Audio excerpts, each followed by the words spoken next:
কাজী নজরুল ইসলাম একটা কথা বলেছিলেন, ভালোবাসাটা হচ্ছিল একটা নিলাম।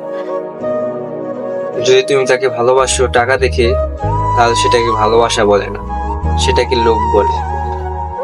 যদি তুমি তাকে দেহ পাওয়ার জন্য ভালোবাসো, তাহলে সেটাকে ভালোবাসা বলে না, সেটাকে লালসা বলে।